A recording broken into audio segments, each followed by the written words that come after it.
Would you like to know the 3 pillars of success in how you can live your most healthy and happy lifestyle? Well, don't go away because I've got an incredible guest for you today on the lifestyle.org podcast.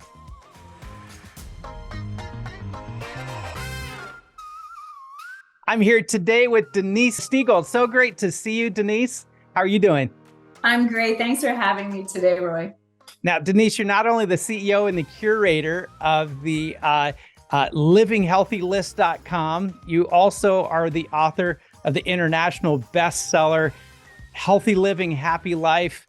It's a pleasure to be able to talk with you today and helping our guests understand what are these incredible pillars that they could institute into their life to live happier, to live healthier. So thanks so much for being with us today. Oh, absolutely. I love to share this message because all of us at some point are looking for living we're all looking to live our best lives, and we all want to be healthy and happy. And, really that's the goal. My goal is to make sure that everyone I touch, lives a better life and finds a way to do it that's simple and that fits their lifestyle and really relates to their core values. Yeah, I think it's so important. I know a lot of people, when I start talking to them about one of our keys in our life coaching system about nutrition, they tend to start squirming and thinking, great, my life is over now because, they're going to start messing with my diet. I understand that. Every time somebody meets me, they're like, oh, you're a health coach. Yeah, I know, I got to eat better. And they get really nervous around me, especially if we're at a dinner or at a cocktail party. People kind of walk the opposite way from where I am because they're afraid of, I'm going to judge what they're eating. But you're not judgmental. Neither am I. We've got no judgment for people. Not at all. There's just there's some great life practices that once you stop dieting and you start understanding how your body changes, your taste buds can change, everything can change about you to make you happier and healthier. It's not about going through a diet phase. So walk us through your 3 pillars to living this healthier, happier life. Sure. Well, let me start with the subtitle of the book is A Practical Path to Finding a Healthy Lifestyle That Works for You. And so the 3 pillars: eat real food, make good decisions, be accountable. And underneath those 3 topics or 3 pillars, there are certain topics that fall underneath them, especially when I talk about eat real food. I love to talk about food. I'm a foodie. I love to cook. I love to eat. I love dessert. I do. I love chocolate. And so when I talk with my clients and with my friends, like when we talk about eating real food, so often we forget what that is. Like, what is real food? Yeah. And the conversations always start with, oh, I know I should be eating better, but what does better mean? So eating real food essentially is your fruits, your vegetables, whole grains, beans and legumes, your lean meats, and some fatty fish. Now, I tend to focus 80% plant-based or plant-focused because that's really where you're going to get the bulk of your nutrition, all of those macronutrients that your body needs. And obviously, when it comes to protein, there's lots of plant-based protein sources. But for some people, going 100% plant-based just is not what they want to do. And I understand that. It's an individual choice. Yeah. However, if we look at it 80-20, 80% of the time, if we're focusing on real food and our plant-based products, and 20% with the animal products, we actually change the way our body reacts to those foods. Yeah. Our body starts to crave those real foods, those whole foods, and those foods that God kind of put on the earth for us to eat to start with. Yeah, it's true. When you see the standard American diet portions, you go to a restaurant and just the portion of the meat or the protein or the high fatty, the fried, whatever, that has gotten us into this whole belief that, well, I've got to have my protein. I got to have my protein. And the reality is, the perfect size of protein on your plate is about the same as a deck of cards. Now, if you're a bodybuilder, and you're really looking to build muscle, of course, you'll need more protein than that. But the standard American is not a bodybuilder and doesn't make it to the gym. They pay the dues, they just don't pay the dues, if you know what I'm That's saying. usually what happens. True. Exactly. But they say about a deck of cards. So in the percentage of your plate, yeah, that'd be about 20% of your plate there. Right. Another way to think of it is the size of your fist. So Mm-hmm. I'm a 5 foot tall woman. I have a little fist. Your fist is going to be bigger than mine. So you probably need a little bit more protein than I do. Men and women tend to need have different requirements. But that's not a lot of, when you look at it, that's not a lot of steak or a lot of chicken. Yeah. And as much as people say, you'll hear people say, oh, you should have protein at every meal. It's not really necessary. If you're eating good quality whole foods, you are going to be filled really quickly with those. All of those types of foods, all of our real foods have high fiber content. Those keep you fuller so much longer than just a piece of chicken might. Yeah, it's true. A lot of people don't understand or realize how much protein is in a plant-based diet, even without the new Beyond or Impossible meats or whatever is the new brands out there. Most people don't know that the combination of rice and beans actually contain all the amino acids necessary to be part of a bodybuilder's regime, that the proteins that it synthesizes into are all present. If you have rice and beans together, you have all the amino acids you need. Absolutely. And there are bodybuilders out there that follow strictly, plant-based diets, vegan diets, give it a name. I like the term plant-based. I actually have one of my favorite cookbooks is the Engine 7 cookbook. And it's basically a book that was written because of a firefighter who brought plant-based cooking into his firehouse, and how the men dropped the weight, dropped the cholesterol, and all of the negative things that they had going on. Now, these are big, beefy men. Mm-hmm. And they changed their lifestyle, they changed their habits, and they feel better. And they were shocked. But when these big burly men can say, hey, yeah, a black bean burger is pretty amazing, that is eye-opening. Yeah.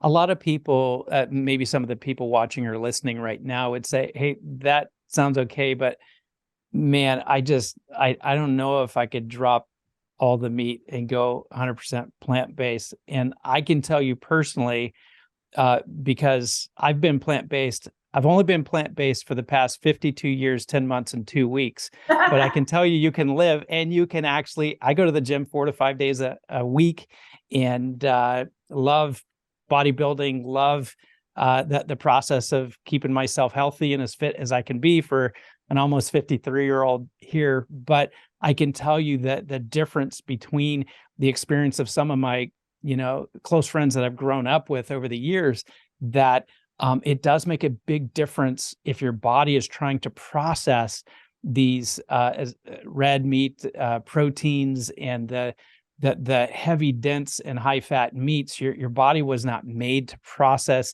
the amount that we think is a normal amount today. It's so true. My husband and I, every Thanksgiving, we go to a steakhouse. And it's comical because I eat, they have a beautiful salad. They have this lovely potato and some amazing veggies that I always have there. And it never fails that the group next to us, somebody always orders like the 48-ounce ribeye or porterhouse. And I think to myself, that person's not going to be able to move after he finishes that. Yeah. Not only that, people don't feel well. I think we've gotten to a place in society where the quantity over quality. Mm-hmm. Like, we think these huge plates of food, like that's what we're supposed to eat because that's quality.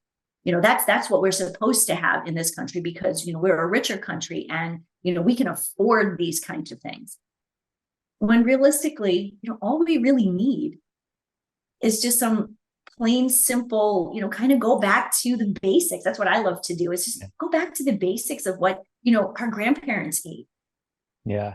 I think we're fortunate today in the days in which we live now, that those who are on television or on the silver screen in movies, the stars of our day, in understanding what they have to do to be fit so that you think they're attractive, they have discovered through a lot of help and coaching of people that know, like yourself, that if they want to look their best, they have to shift more to this plant-based lifestyle. But growing up, I mean, I like I had said earlier, I was plant-based all my life. And when I moved to Texas in 1985, everyone was like, well, we can cure you of that vegetarianism because you haven't had my brisket yet. But we are very much fortunate today that, Hollywood even says, look, if you want to look your best, here are the diets that you have to follow in order to have basically the perfect example body of what America and the world wants.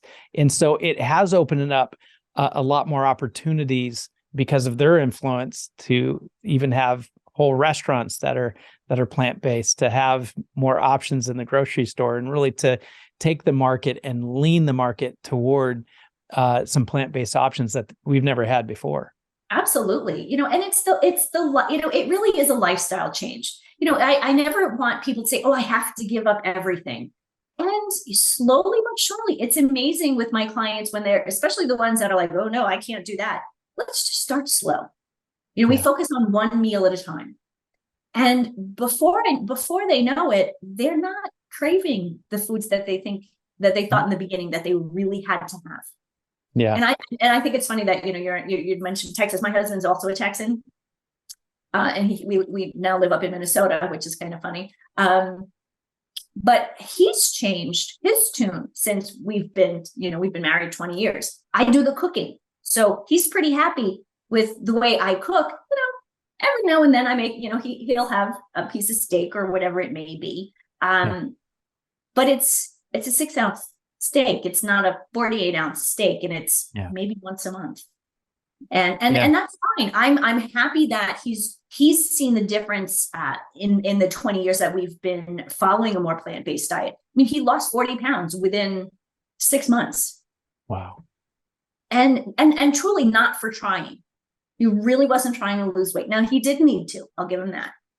And so some of these things, like, we think we have to diet to lose weight. Maybe we just need to look at what we're eating a little differently, and the weight will just come off.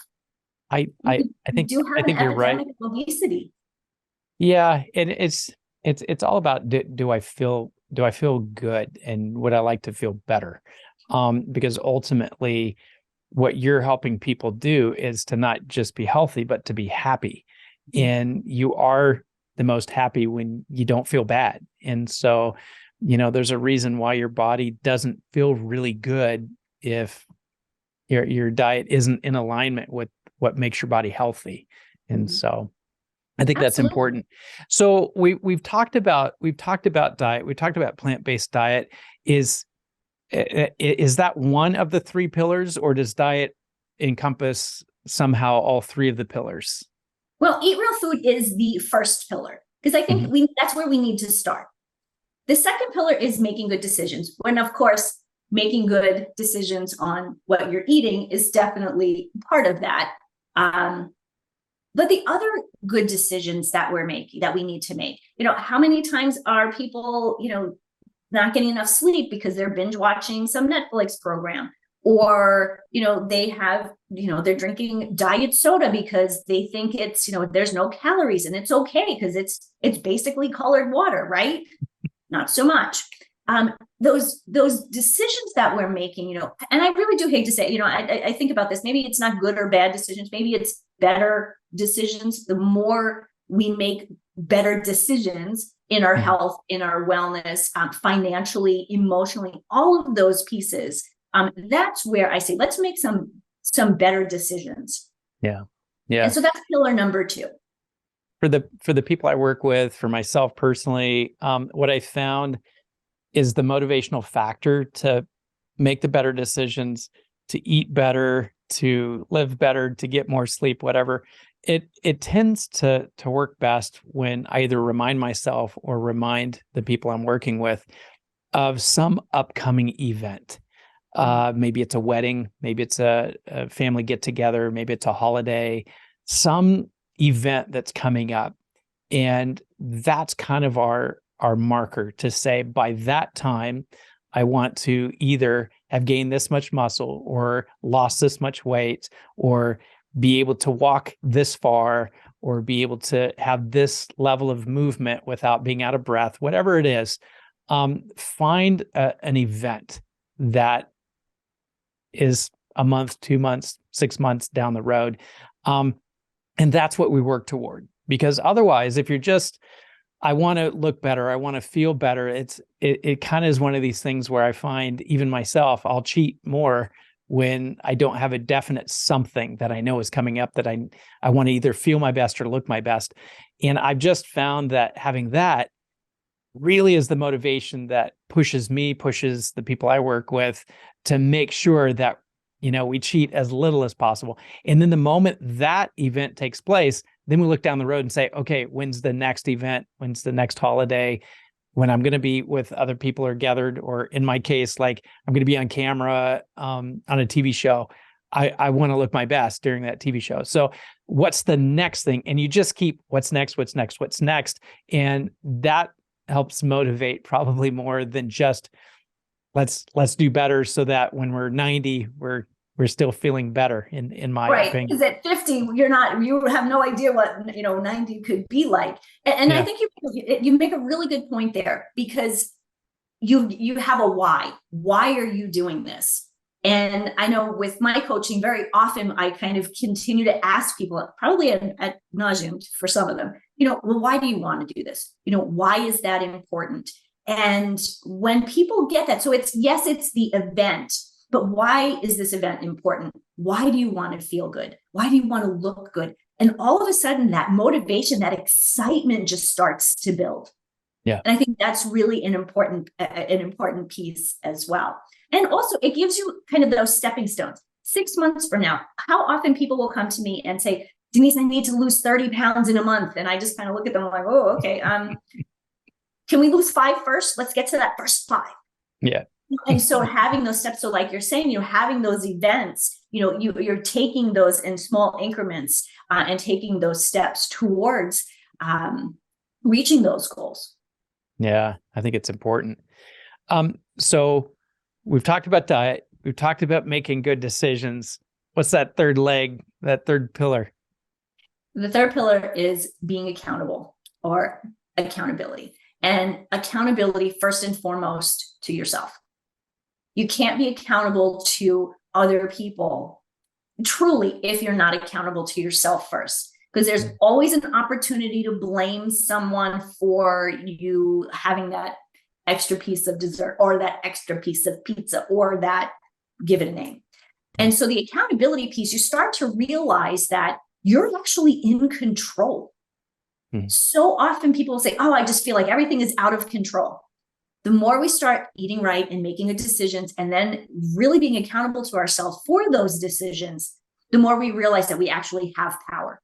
We can empower ourselves to continue to move forward and continue to make those good decisions. And again, it doesn't have to be 100% of the time. Life is life. If it's your birthday, have a birthday cake, piece of cake. It's okay. Yeah. But then you step back on, go back on kind of the wagon and say, okay, well, I did that. I enjoyed it. No guilt. Let's move forward. And so that's why I think accountability is so important, because otherwise we just kind of can blame the world for everything that's not right in our own. I think that's important too. And yeah, I love your moderation, because moderation is sustainable. If you're, very strict one way, I find that, especially with people starting out, it makes it impossible for them, because nobody's going to be perfect. And so I really like your approach to moderation. Hey, have that piece of birthday cake, for me, what it does is when I have that piece of birthday cake, it takes away every excuse I have to not go to the gym that day because I got to work off that cake now. I enjoyed it. I'm going to go enjoy burning it off. But, having those, exceptions actually help me not have excuses there. Now, you mentioned something, and I'm kind of curious because, people deal with quite a bit of the time where, when they're in an emotional state, we medicate ourselves different ways. And some people, comfort food becomes that medication when they're upset or in some way dealing with something in life. Have you had conversation with people about what to do if they're finding themselves in that status of, I'm just going to go binge eat because I'm kind of triggered right now? Two things I tell people, because I've been there at times in my life too. The first thing I always say is to step back, breathe, have a glass of water, kind of take yourself out of the moment. And the breathing kind of brings you back centered. If that doesn't work, go for a walk. Okay, in February here in Minnesota, that's not always easy, but movement is so important. We didn't talk about that during when I talked about make good decisions. Movement is so important. I think so often when we have these challenges when we're, kind of binge eating or whatever it may be, we're sitting around, we're stagnant, and our body we're bored. That's another part of it. We're bored. Maybe we're emotional. We need to change up how our emotions are. And movement is one of the best ways to do that. Breathing, obviously, that brings you more centered. It brings your cortisol levels down. And so then when you're bringing those levels down, you can actually think more clearly. Because when we're so emotional, we're not thinking clearly. Just everything is blown out of proportion. Everything is so much bigger and so much worse than it really is. And so stepping back into, who you are and what your vision is, what your core values are, is that first piece, that breathing piece. And then moving, when jogging in place, it's amazing. Even if you're sitting at your desk or at the dinner table, wherever it may be, get up and walk around the table. Just walk around the house. Just that movement alone changes the whole scenario. It changes your mindset. I think that's incredible. I think the other thing that you mentioned too about drinking a glass of water, most people don't know that the receptors in your brain for hunger and thirst are so close together that it often triggers your mind to think you're hungry when you're actually dehydrated. And if you drink that water and rehydrate yourself, it not only helps to fill your stomach there between meals or between, whenever you're going to eat. But perhaps that was the receptor that was being triggered in your brain, that you were actually thirsty more than you were snack hungry. For sure. Yeah. Very true. Most people. Yeah. And I think most what I have experienced with people is most people are walking around dehydrated most of the time. Even though we're walking around with our water bottles, how often I see people, they have that same water bottle and have, it's half full, but it's the end of the day and it's still half full. It is. It's hard though. It's hard to drink as much water as you're supposed to, but definitely for people living in places where it's a little bit hotter climate, drier climate, you just got to constantly be drinking. You also mentioned diet sodas and stuff like that. One of the things I gave up years ago was sodas on a regular basis. Now, from time to time, maybe once a month, while we're out to eat, I may splurge and have a soda. But what soda does to you in that sodium retained in your body, it really retains more body water weight and makes you have the appearance of being fatter than you would be if you just cut out even the diet sodas and just go with water. Your taste buds change. About 3 weeks, your taste buds change. And actually, when I have a soda, I could barely finish a glass now, just simply because my taste buds aren't used to it anymore. Yeah, it's too sweet. I same thing. I gave up sodas many years ago, but every now and then it has to be a fountain soda. I like Dr. Pepper. And like you said, I can probably get halfway through it Yeah. and I've had enough. And it's interesting because then I don't probably need it for another year. Yeah. And I've enjoyed it, no guilt, and I can move on. Yeah. Well, that's and a true Texas soft drink there as well, Dr. Pepper. And my husband's from Texas. I'm not. Yeah. Yeah. Well, that is the best. Now, you also talk because you have an incredible website. I hope all of our viewers and listeners will go to your website as well, livinghealthy.com. We've got the link down in the description below, so feel free to click on the link for livinghealthylist.com. But you have a lot of people that are working for you and with you to try to help people live their best life possible, but you deal with more than just diet and good decisions. You also deal with this holistic experience of people to help them be happier. And you talk about different things such as the happy win syndrome. Can you unpack that for us and help us understand this, I'll be happy when syndrome? Right. Well, when I was in college is when I realized that this was really a thing. And I had friends that would say, oh, I'll be happy when this exam is done. I'll be happy when next year is finished. When I finish this class, I'll be happy when I meet the guy of my dreams. I'll be happy when I get this job. And I started to think, well, that could be tomorrow, next week, next year, 5 years from now. What about today? Why are you not happy today? And that really made me start to think, okay, what can I do every single day to make me enjoy today? So when I do reach those things, they actually mean a lot, but they don't mean everything. I feel with living with the happy when syndrome, so many people are putting so much pressure on this one thing that they're striving for, whether it's a job or a house or whatever it may be. And then they get that, and it's great for a little while. And then it's not great anymore. And they're looking for that next thing. They're always looking for that next thing and never truly living in the moment and enjoying what they have, what's right in front of them.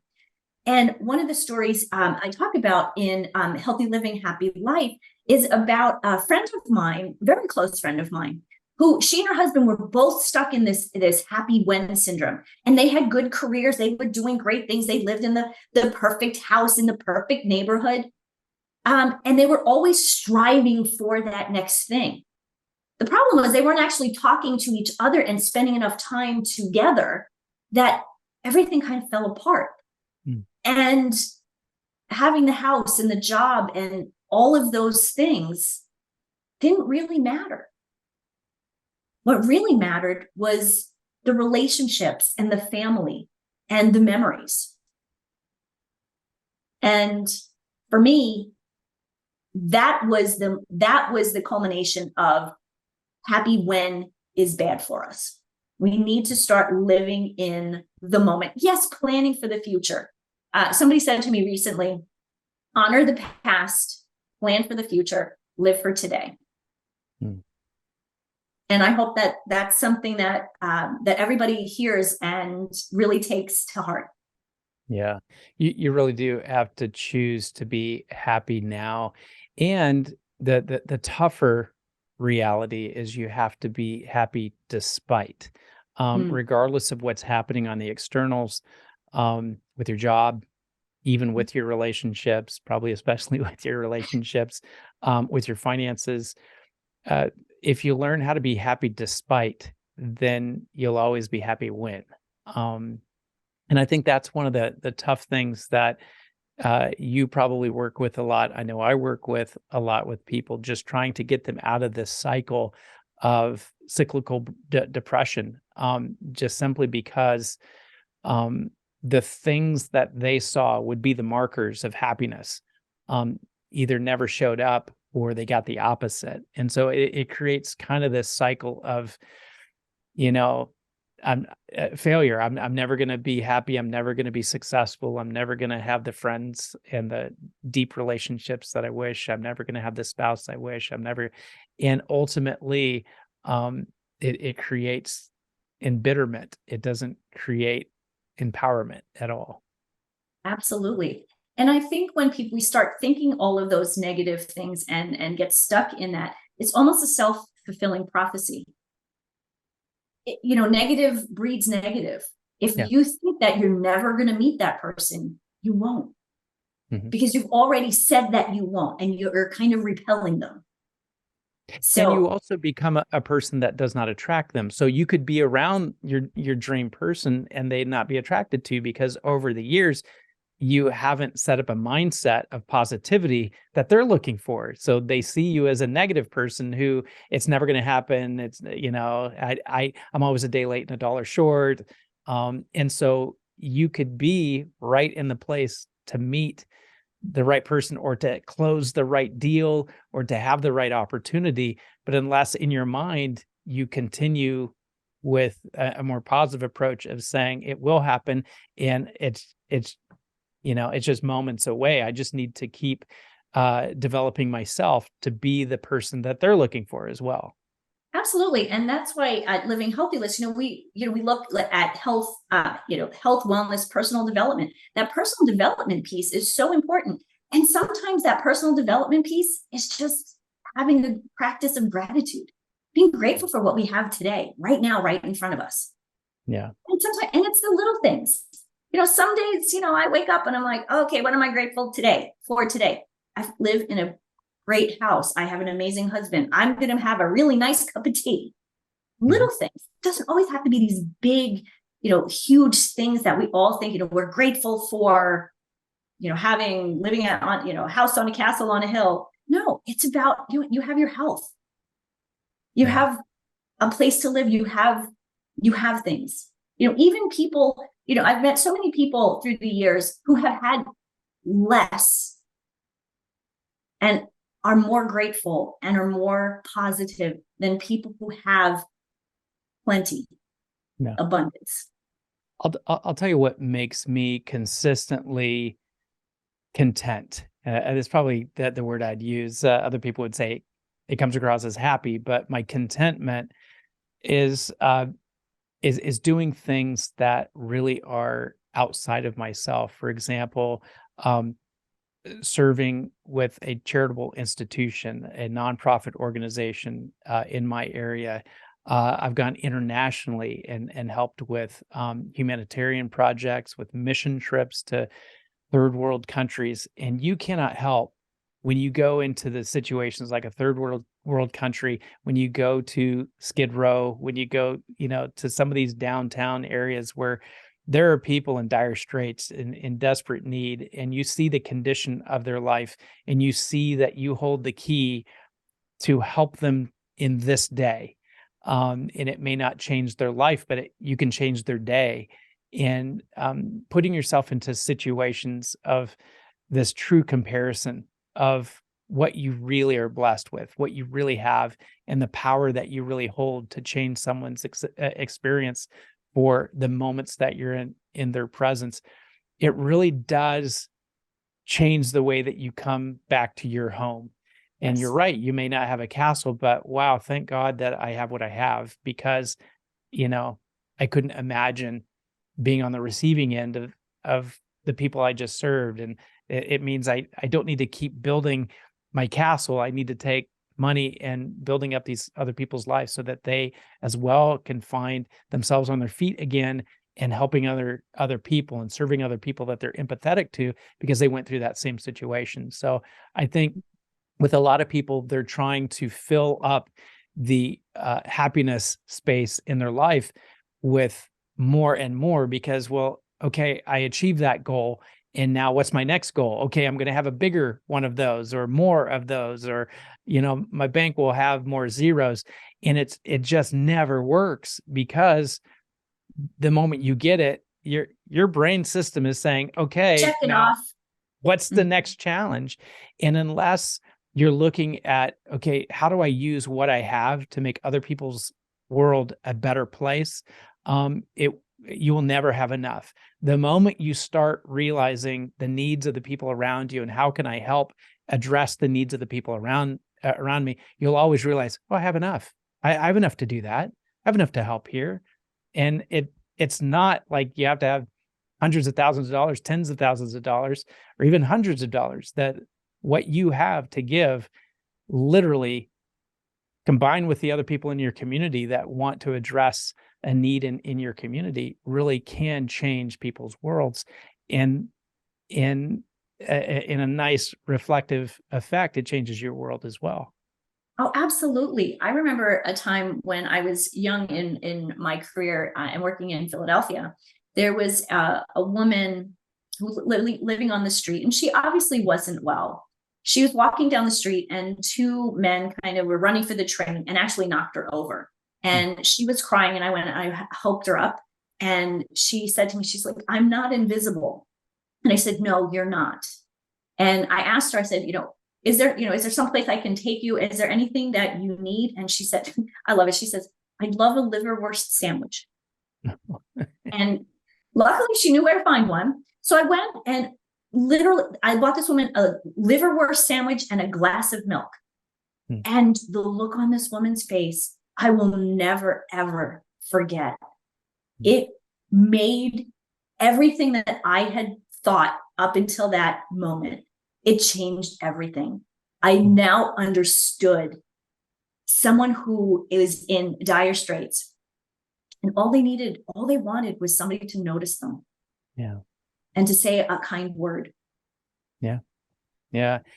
And we have a lot of opportunities. I think, we either become really calloused or become so, not wanting to be around some opportunities of compassion. And even myself, I have to remind myself that these opportunities for compassion are really there for me to show my belief that I can be more successful, that I can earn more income, that I can be, someone that produces more so I can give more. Just a couple of weeks ago at a gas station, a man asked me if I could help him with gas. Now, I don't give people cash because I want to help people. I don't want to hurt people, and giving them cash, I don't know if they're going to buy drugs or, something that's not good for their bodies.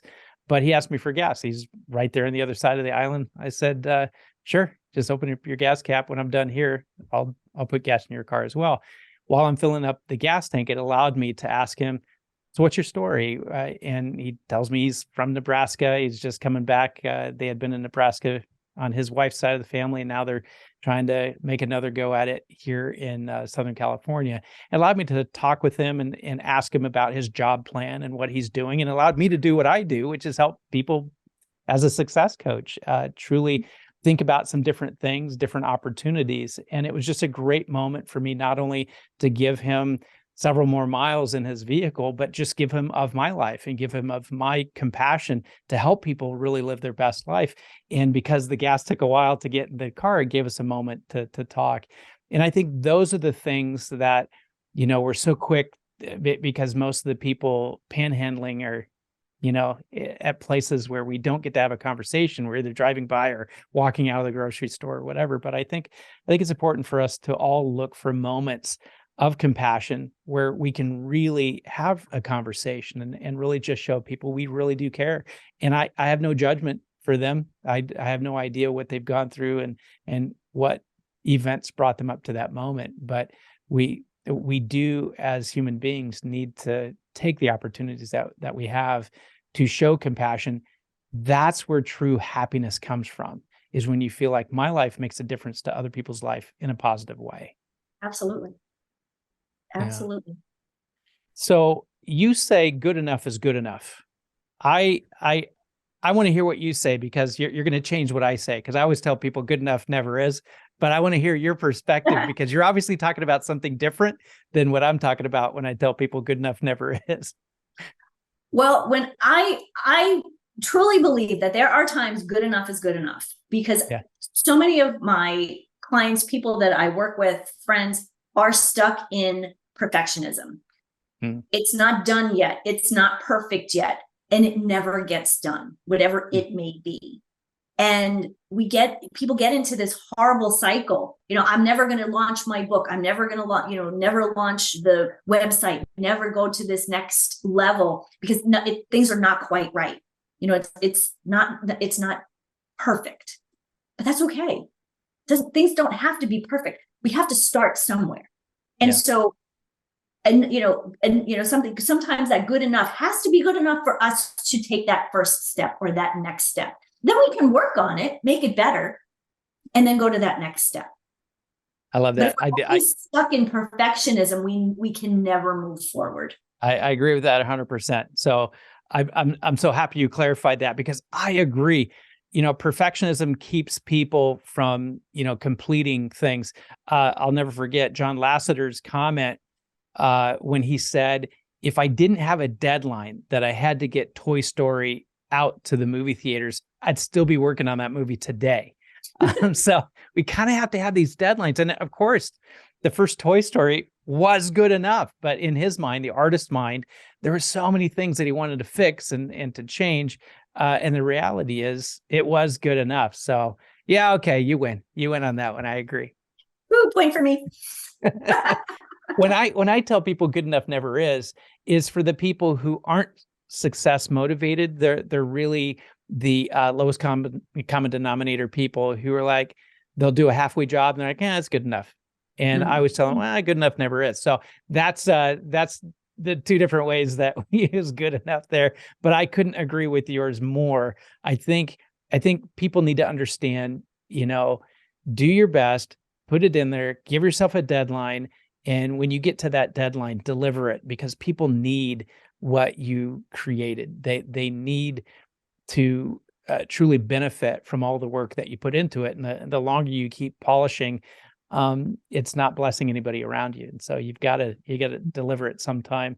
I work with a lot of people who are writers, and this as an author yourself. The hardest thing to do is to write a book, to sit your butt down in a chair and say, I'm going to fill up this blank screen with meaningful words. And then it's, the whole publishing game after that. But I talk with a lot of people who they're just never finishing their book. And so I tease with them. I say, are you a writer or a rote?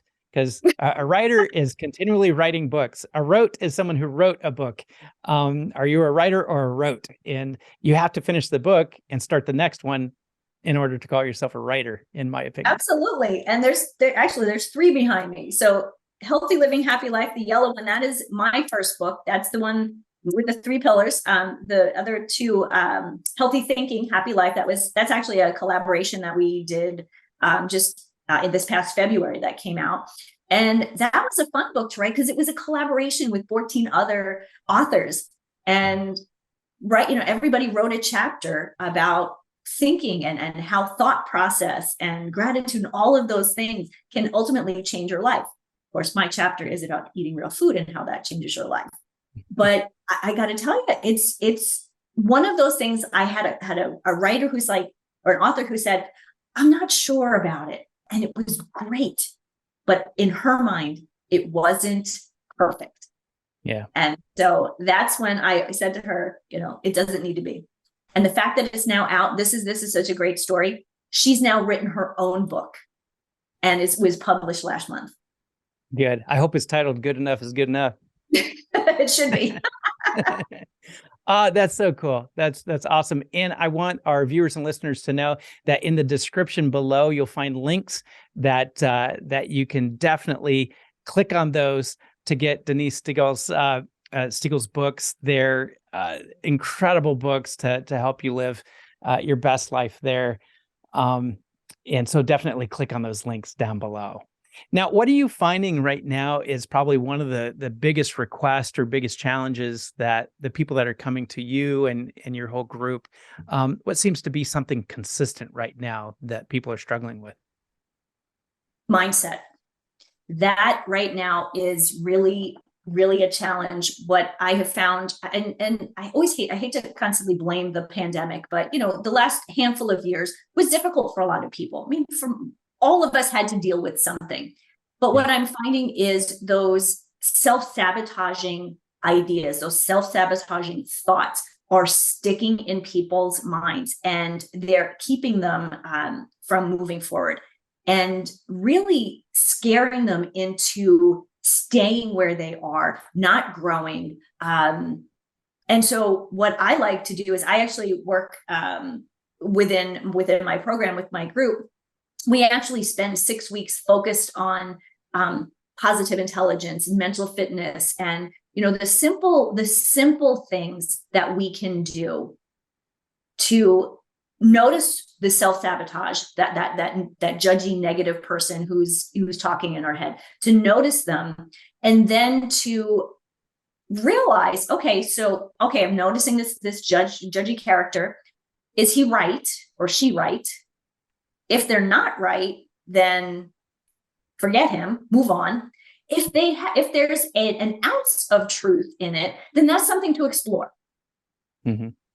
And that to me is really when people can start to move forward, because so often self-sabotage, our self-talk, the negative self-talk, can really stagnate us and keep us from doing anything that we want, finding a relationship, losing weight, whatever it may be.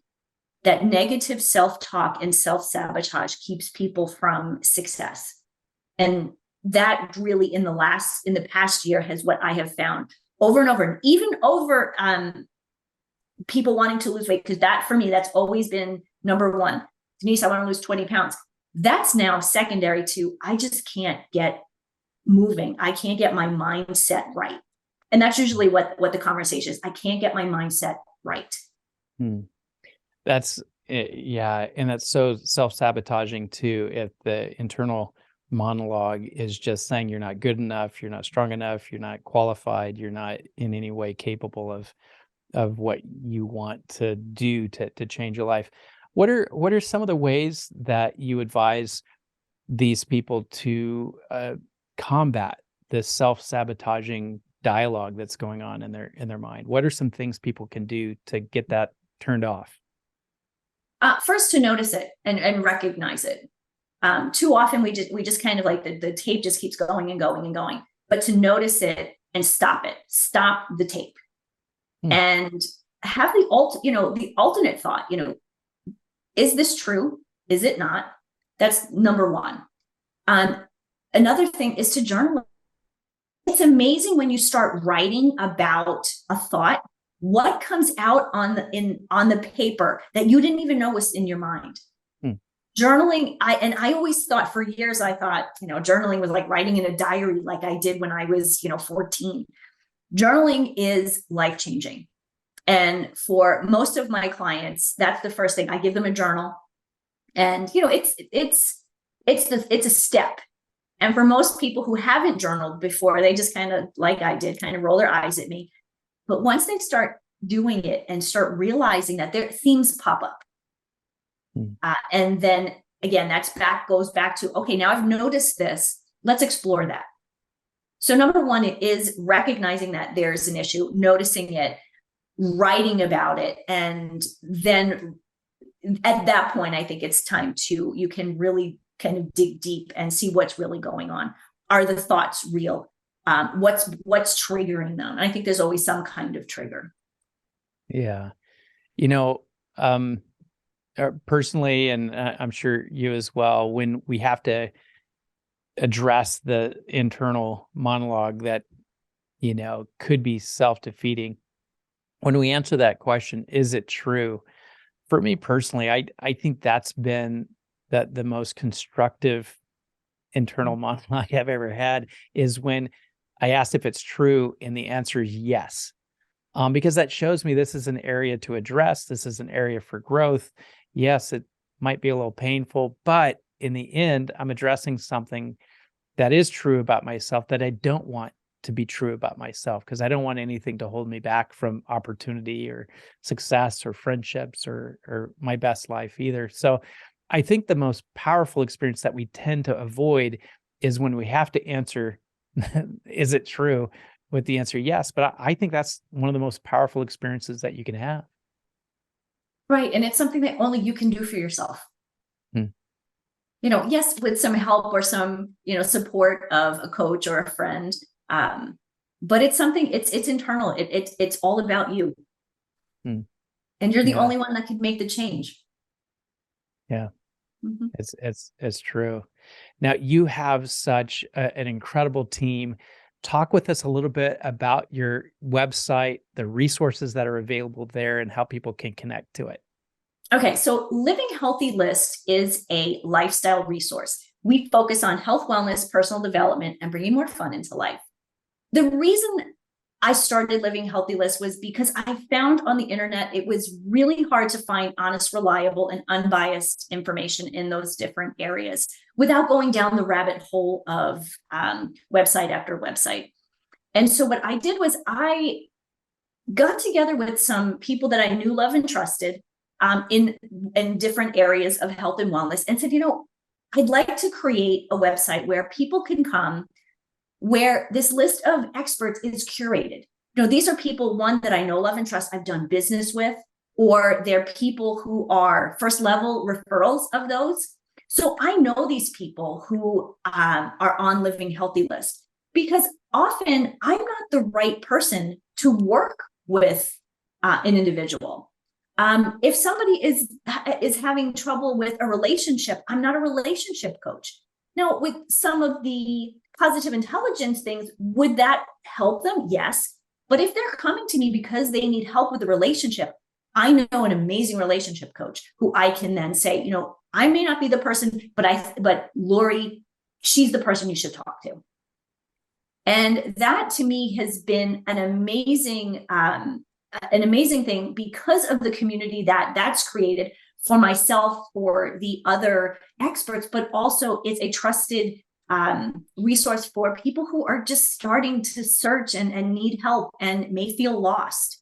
What I always emphasize on Living Healthy List and with our experts is, first and foremost, it's about education and knowledge and teaching. We all have a program or a product or something to sell, but that's not how we start. We start with taking the person, educating them, empowering them.